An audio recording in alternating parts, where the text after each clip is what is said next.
Étude biblique, Genèse. Que la paix de Dieu soit avec vous tous, qu'il est beau de servir Dieu.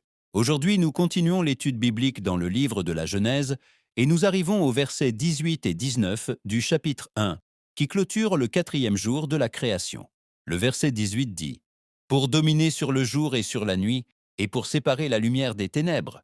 Et Dieu vit que cela était bon. » Dieu a dit cela en mettant de l'ordre dans la création, en établissant des fonctions et des limites. Ici, il ne s'agit plus de créer, mais de gouverner. Dieu place l'autorité sur le jour et sur la nuit, et sépare ce qui ne doit pas être mélangé. Là où Dieu gouverne, il y a de l'ordre et de la clarté. Et cela a été confirmé par le psalmiste David lorsqu'il a exalté l'œuvre de Dieu devant le peuple et a dit « À celui qui a fait les grands luminaires, le soleil pour dominer sur le jour, la lune et les étoiles pour dominer sur la nuit. » Le psalmiste David a dit cela pour rappeler que tout gouverne uniquement parce que Dieu le permet. Rien ne fonctionne par hasard. Puis le texte dit encore « Et Dieu vit que cela était bon. » Dieu évalue son œuvre et confirme qu'elle est complète et parfaite.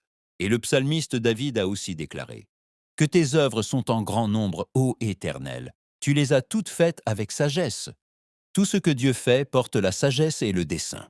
Le verset 19 dit « Ainsi il y eut un soir et il y eut un matin. Ce fut le 4e jour. » Dieu clôt le processus. Dieu gouverne les commencements et gouverne aussi les fins. C'est pourquoi le roi Salomon a enseigné au peuple. Il y a un temps pour tout et un temps pour toute chose sous les cieux. Ici nous apprenons que Dieu gouverne, Dieu sépare, Dieu évalue et Dieu conclut. Rien n'est en dehors de son contrôle.